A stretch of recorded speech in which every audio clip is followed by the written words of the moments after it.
बातें करते हम खेतों की और उसके रखवाली की। बाग बगीचा फल फूलों और फसलों की हरियाली की। हम बीजों की बातें करते उत्तम जल संसाधन की। हम तकनीकी बातें करते फसलों के उत्पादन की। हर किसान का सपना सच हो जीवन सुखद बनाने को। गाँव-गाँव के हर आंगन का प्यारा सा ही दर्शन। कृषि दर्शन, कृषि दर्शन, कृषि दर्शन, कृषि दर्शन, कृषि दर्शन, कृषि दर्शन, कृषि दर्शन, कृषि दर्शन। ना हो परेशान, खेती बाड़ी है आसान, बस समय का रखना है आप सबको ध्यान, तभी आप बनेंगे एक सफल किसान। नमस्कार, जोहार। कृषि दर्शन कार्यक्रम में आप सभी किसान भाई बहनों का स्वागत है। तो चलिए कार्यक्रम की शुरुआत करते हैं। सबसे पहले देख लेते हैं कृषि समाचार में क्या है खास। नमस्कार, कृषि समाचार में आपका स्वागत है। मैं हूं गोपाल कृष्णा। आइए देखते हैं आज कृषि समाचार में क्या है खास। वर्मी कंपोस्ट यूनिट निर्माण के लिए दिए जाते हैं अनुदान। पशुओं को संक्रमण से बचने के लिए लगवाएं टीका। ग्राउंडनट डिकोडिकेटर मूंगफली छिलके के काम को करता है आसान। राष्ट्रीय कृषि विकास योजना द्वारा कृषि विकास के लिए राज्य के कई प्रकार की योजनाएं चलाई जाती हैं। इन्हीं में से एक योजना है वर्मी कंपोस्ट यूनिट निर्माण योजना। इस योजना के अंतर्गत लाभुक को वर्मी कंपोस्ट की प्रति यूनिट के निर्माण की लागत के खर्च 50% राशि अनुदान में दी जाती है। इस योजना से जहां एक ओर राज्य में जैविक खेती को बढ़ावा मिल रहा है, वहीं राज्य के किसानों को आमदनी में वृद्धि भी हो रही है। जाड़े का मौसम जा रहा है और गर्मी बढ़ने लगी है। मौसम के बदलाव की स्थिति में तापमान में बहुत उतार चढ़ाव होता है, जिसका प्रभाव हमारे मवेशियों पर पड़ता है। इस समय मवेशियों में रोग प्रतिरोधक क्षमता में कमी आती है और वे कई प्रकार के संक्रमण एवं रोग इत्यादि के चपेट में आ जाते हैं। इसलिए मवेशियों को संक्रमण से बचाने के लिए उचित समय पर उचित टीका अवश्य लगवाएं। साथ ही परेशानी की स्थिति में पशु चिकित्सक से परामर्श भी लें।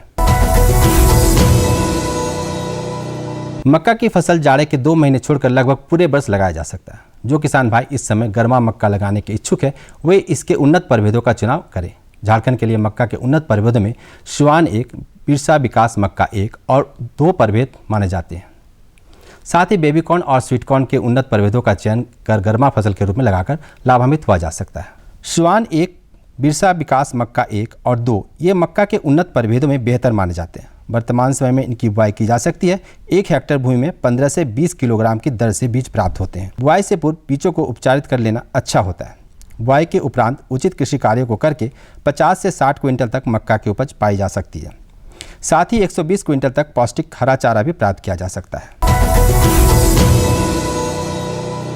ज़्यादा फसलों उत्पादन पाने के लिए हमारे राज्य के ज़्यादातर किसान लंबे समय से अपने खेतों में रासायनिक उर्वरकों और दवाओं का प्रयोग करते आए हैं। परिणाम स्वरूप मिट्टी का स्वास्थ्य खराब हुआ है, जिस कारण उपज क्षमता में कमी और कम गुणवत्तापूर्ण फसलें हमें मिलने लगी है। बेहतर और गुणवत्तापूर्ण फसल प्राप्ति के लिए मिट्टी का स्वास्थ्य होना जरूरी है, जिसके लिए कृषि विशेषज्ञ वर्तमान समय में वर्मी कंपोस्ट जैसे जैविक उर्वरकों के इस्तेमाल की सलाह दे रहे हैं। तैयार मूंगफली के दानों को हाथों द्वारा छिलकों से अलग करना मशक्कत भरा काम तो नहीं, परंतु इसमें समय काफ़ी लगता है। इस कार्य को आसानी से और कम समय में करने के लिए कृषक ग्राउंडनट डिकोडिकेटर नामक उपकरण का इस्तेमाल कर सकते हैं। इस यंत्र को ग्राउंडनट डिकोडिकेटर कहते हैं। इसकी सहायता से मूंगफली के दानों को छिलकों से आसानी से अलग किया जाता है। इस उपकरण द्वारा एक दिन में लगभग 2.5 से 3 क्विंटल मूंगफली के दानों को छिलकों से अलग करने किया जाता है। इस उपकरण को बिरसा कृषि विश्वविद्यालय के अभियंत्रण विभाग से प्राप्त किया जा सकता है। और अब एक नज़र राज्य के कुछ प्रमुख शहरों के मौसम के मिजाज पर। आज राज्य के कुछ प्रमुख शहरों के तापमान इस प्रकार दर्ज किए गए। रांची अधिकतम 36 डिग्री सेल्सियस और न्यूनतम 18 डिग्री सेल्सियस। देवघर अधिकतम 36 डिग्री सेल्सियस और न्यूनतम 22 डिग्री सेल्सियस। जमशेदपुर अधिकतम 39 डिग्री सेल्सियस और न्यूनतम 24 डिग्री सेल्सियस। मेदिनीनगर अधिकतम 38 डिग्री सेल्सियस और न्यूनतम 21 डिग्री सेल्सियस। धनबाद अधिकतम 37 डिग्री सेल्सियस और न्यूनतम 22 डिग्री सेल्सियस। कृषि समाचार में आज इतना ही। कोरोना संक्रमण फिर से ना लौटे, इसके लिए किसान भाइयों से निवेदन है कि कोरोना गाइडलाइन का सख्ती से पालन करें, मास्क लगाएं, भीड़ भाड़ से बचें, संक्रमण से बचते हुए कृषि कार्य करें। अगले अंक में फिर मुलाकात होगी कुछ ताज़ा तरीन खबरों के साथ। तब तक के लिए दीजिए इजाज़त। नमस्कार, जोहार। तो किसान भाई बहनों, कृषि समाचार में आपने देखा तकनीक के बारे में, उपकरण के बारे में, साथ ही मौसम का हाल भी जाना और कृषि से संबंधित कुछ नई बातें भी आपको जानने को मिली। तो चलिए, समय हो चला है एक छोटे से विराम का। विराम के बाद हम जल्द आते हैं। अन्नदाता किसानों की खुशहाली और उनकी आय में बढ़ोतरी के लिए भारत सरकार लगातार प्रयासरत है। माननीय प्रधानमंत्री श्री नरेंद्र मोदी जी के दूरदर्शी नेतृत्व में पिछले 7 वर्षों में खेती को आधुनिक और किसानों को आत्मनिर्भर बनाने के लिए कई निर्णय लिए गए हैं। छोटा किसान बने देश की शान, ये हमारा सपना है। देश के 80% से ज्यादा किसान ऐसे हैं जिनके पास 2 हेक्टेयर से भी कम जमीन है। अब देश में इन्हीं छोटे किसानों को ध्यान में रखते हुए कृषि सुधार किए जा रहे हैं, निर्णय लिए जा रहे हैं। प्रधानमंत्री किसान सम्मान निधि योजना की शुरुआत 24 फरवरी 2019 को माननीय प्रधानमंत्री श्री नरेंद्र मोदी जी के द्वारा की गई थी। पीएम किसान योजना का पूरा खर्च भारत सरकार वहन करती है। इसके तहत लाभार्थी किसानों को हर साल 6,000 रुपए की सम्मान राशि 2,000 रुपए की 3 समान किस्तों में सीधे उनके बैंक खातों में हस्तांतरित की जाती है। अब तक 11 करोड़ से भी अधिक लाभार्थी किसानों के बैंक खातों में 1,58,000 करोड़ रुपए से अधिक की राशि सीधे ट्रांसफर की जा चुकी है। किस्तों की जानकारी किसानों को एसएमएस के माध्यम से दी जाती है। இப்போ நேரா நாங்க வந்து பேங்க்குக்கு ஆக்சுவல் போகும்போது அந்த பணத்தை நாங்க வித்ரா பண்ணிட்டு வந்து நாங்க விவசாயம் பண்ணிக்கிறோம்। इस मदद से बुआई के पहले अब किसानों को बीज, खाद, कीटनाशक और कृषि संबंधी अन्य जरूरतों के लिए साहूकारों के आगे हाथ नहीं फैलाना पड़ता।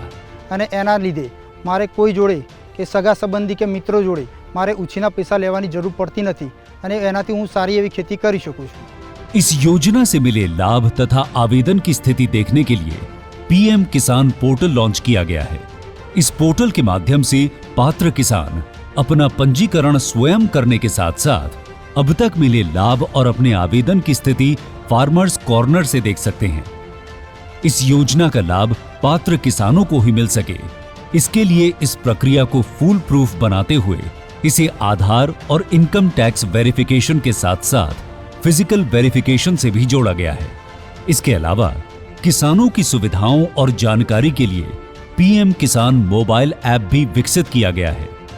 पीएम किसान सम्मान निधि योजना का लाभ देश के सभी राज्यों और केंद्र शासित प्रदेशों के किसानों को मिल रहा है।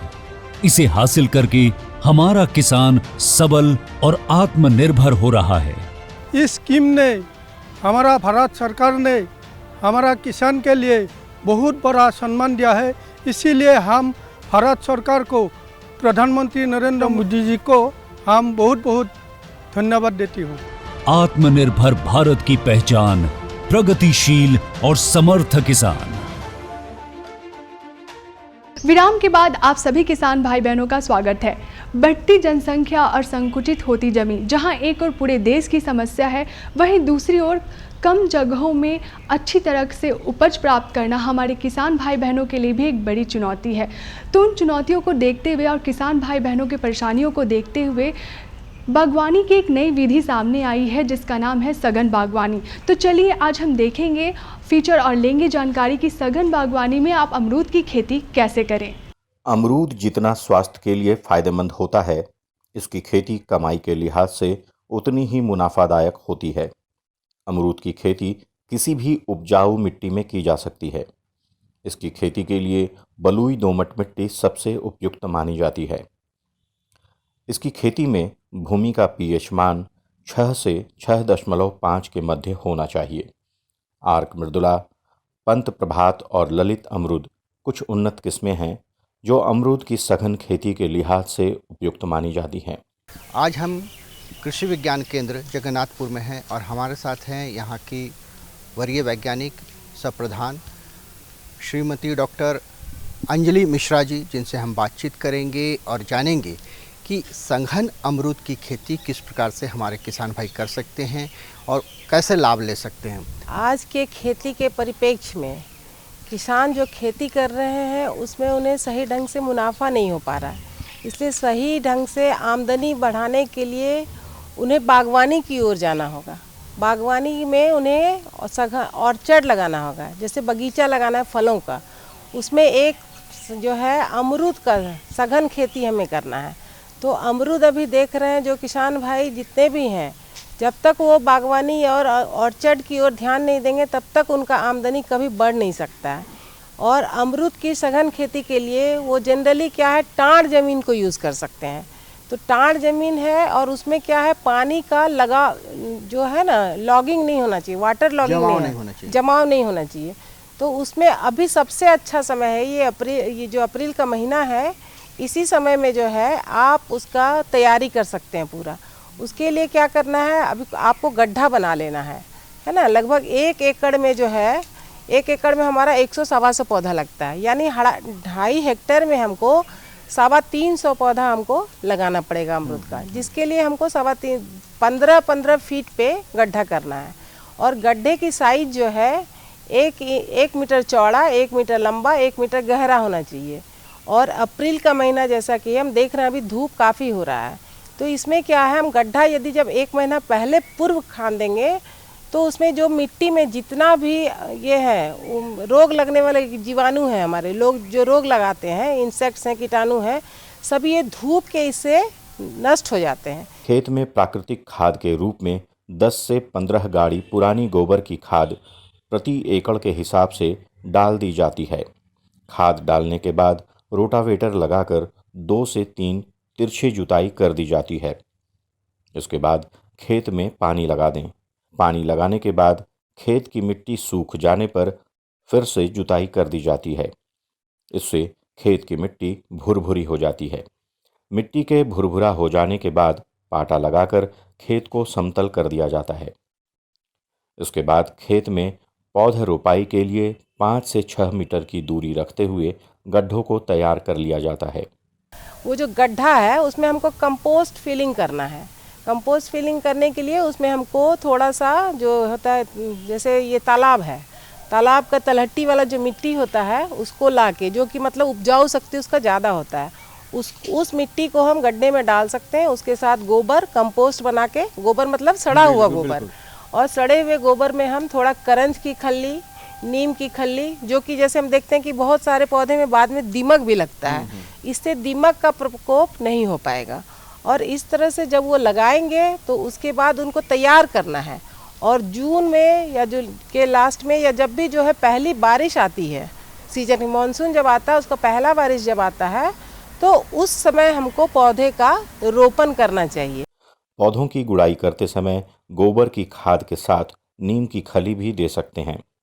इससे पौधा अच्छे से विकास करता है। यदि आप चाहें तो प्राकृतिक खाद के स्थान पर रासायनिक खाद का भी इस्तेमाल कर सकते हैं। इसके लिए आपको यूरिया और पोटाश की मात्रा पौधों को देनी होती है। इसमें सबसे अच्छा क्या है कि आपको अच्छे वैरायटी के अमरूद देने हैं, जिससे कि आपको सही दाम मिल पाए। अच्छा वैरायटी मतलब इलाहाबाद सफ़ेदा आप लोग जानते होंगे, और दूसरा है कि लखनऊ G49, और अभी सबसे अच्छा तो चल रहा है ताइवान, जो कि एक अमरूद लगभग जो है 250-300 ग्राम का आ रहा है। ये ताइवान बेसिकली ताइवान से है, लेकिन अभी जो है इंडिया में हमारे यहाँ रायपुर में इसका रिसर्च किया गया है, और उसके आधार पे रिसर्च के बेस पे सारे अभी देश में लगाया जा रहा है।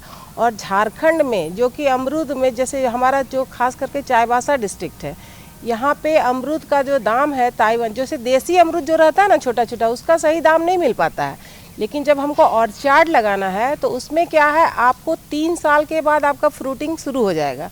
तो ये सब फ्रूट, और हमको कम से कम 20 से 25 साल तक हमको फल मिलेगा। और उसमें क्या करना है कि किसानों को जो 15 फीट की दूरी हम बताएं, पौधे से पौधे की दूरी 15 फीट है। तो इस तरह जब 350 पौधा लगाएंगे, 325 पौधा 1 हेक्टेयर में लगाएंगे, तो उनके पास इंटर स्पेस, जो पौधे के बीच में दूरी है, वो काफ़ी ज़्यादा बचा रहता है। जब तक फल आने में 3 साल लगेगा तब तक उनका बैठा नहीं रहना चाहिए। उस समय में वो इंटर क्रॉपिंग कर सकते हैं, मतलब पौधे से पौधे के बीच में जितना भी जगह बचा हुआ है उसमें वो ऐसा पौधा लगाएं जो कि शेड को लविंग पौधा होता है, जैसे कि हल्दी है और ये है हल्दी है, अदरक है, ओल है, इस सब की खेती उसमें लगा के कर सकते हैं वो। आखिरी और सबसे ज़रूरी बात, जब अमरूद के पौधों पर लगे फलों का रंग हल्का पीला दिखाई देने लगे तो उस दौरान उसकी तुड़ाई कर लेनी चाहिए। अमरूद के पेड़ पौध रोपाई के 2 से 3 वर्ष बाद फलों की तुड़ाई के लिए तैयार हो जाते हैं। इसका पूर्ण विकसित पौधा वर्ष में 2 से 3 बार पैदावार देता है। जब से कोरोना हुआ है खास करके, तब से सभी लोगों को पता चल गया है कि फल खाने का क्या इम्पोर्टेंस है। उसके प्रतिरोधक क्षमता के लिए फल का होना अनिवार्य है।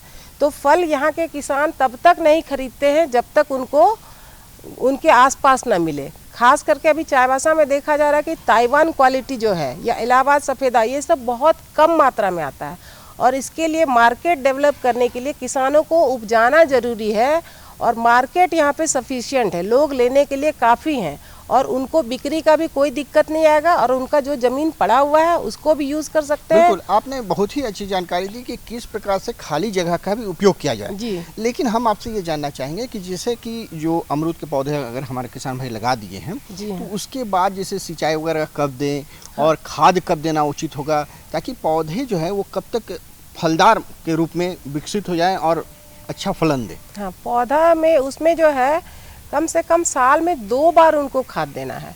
2 बार क्या करना है, पौधा जो है उसके बगल में उनको थाला बना लेना है, चारों बगल गड्ढा करके एक मतलब आधा फीट का करके उसमें गोबर का खाद सड़ा हुआ डाल के हर साल उसको 2 बार कंपोस्टिंग करना है और उसमें पानी अच्छा से डालना है।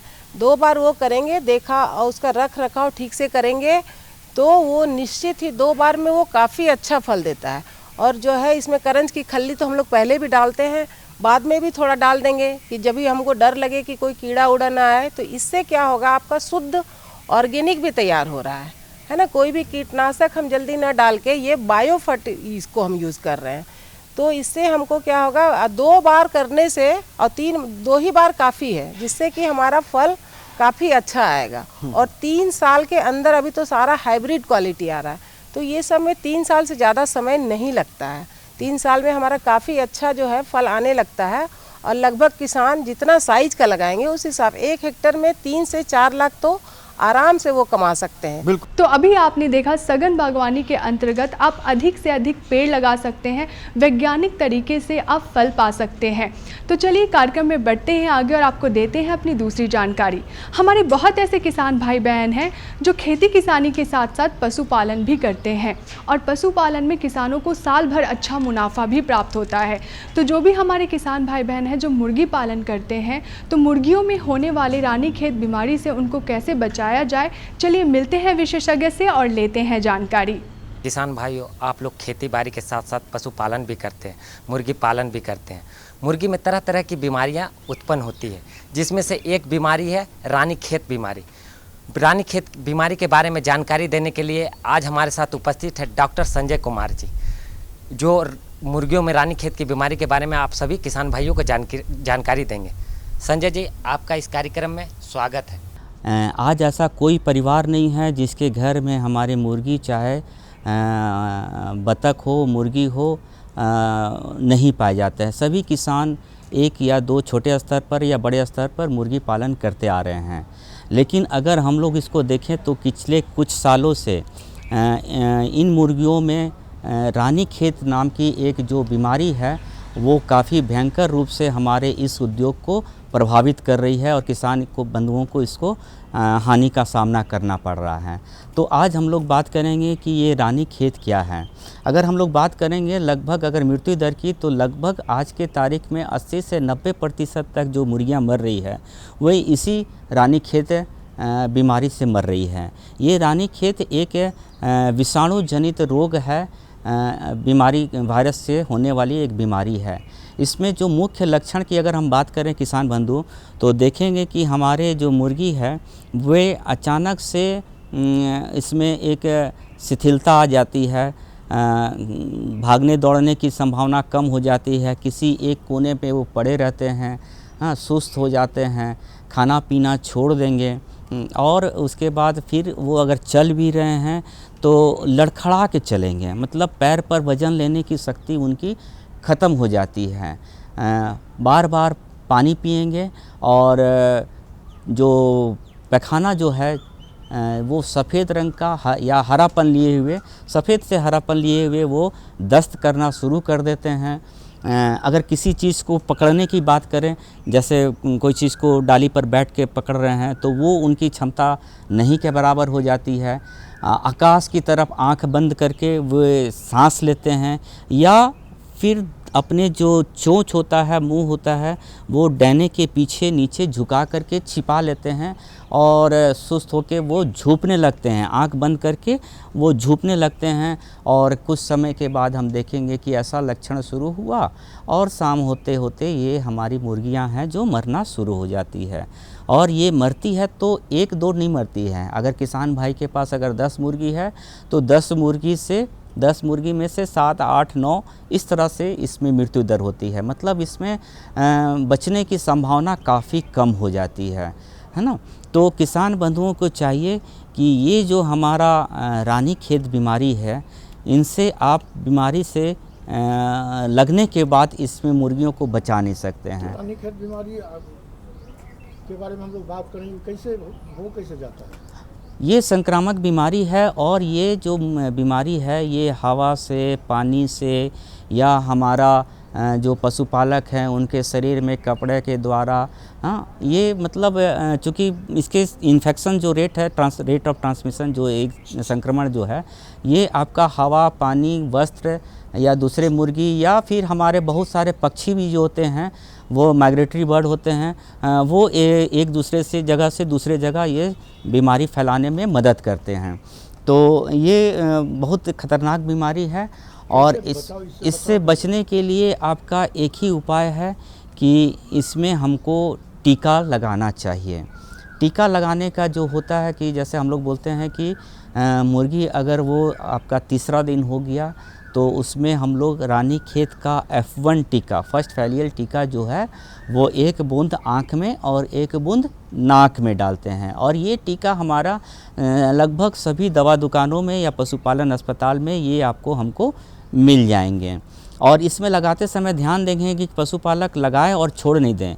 लगाने के बाद कुछ देर तक इंतज़ार कर लें। अगर वो आँख टिमटिमाती है, बिलबिलाती है, तो मतलब समझें कि हाँ, हमारा टीका अंदर वो एब्जॉर्ब कर गया, अवशोषित कर लिया। उसके बाद ही आप पक्षी को छोड़ेंगे और कोशिश करेंगे कि ये हमें सारे मुर्गियों में इसका टीका एक साथ लगना चाहिए। तो पहला जो रानीखेत का टीका है वो तीसरा दिन में लगाते हैं और दूसरा टीका जो है हम लोग इसको 17-18वां दिन में फिर से रिपीट करते हैं और फिर इसको 6 महीना पर तीसरा टीका बूस्टर डोज लगाते हैं, जो कि हमारा R2B बोलते हैं, 6 महीना पर। और फिर हर एक 6-6 महीना पर इसको हम फिर से रिपीट करते हैं। तो इसको लगातार देना है, ऐसा नहीं है कि एक बार देने के बाद हम इसको रुक जाएंगे। फर्स्ट टीका तीसरा दिन, दूसरा टीका आप इसको 3 सप्ताह के बाद, और फिर तीसरा टीका जो बूस्टर है R2B टीका वो 5वां सप्ताह में, और उसके बाद हर एक 6-6 महीना पर ये टीका हमको लगाते जाना है।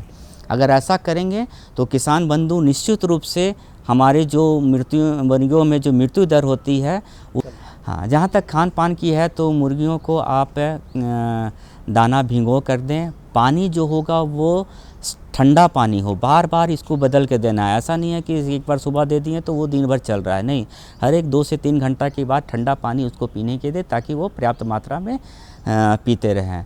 चूँकि इसमें BMR जिसको बोलते हैं वो काफ़ी कम हो जाता है, तो खाना थोड़ा सा मुर्गी कम खाएंगे, लेकिन कोई बात नहीं है, लेकिन ठंडा पानी उसको पीने के दें।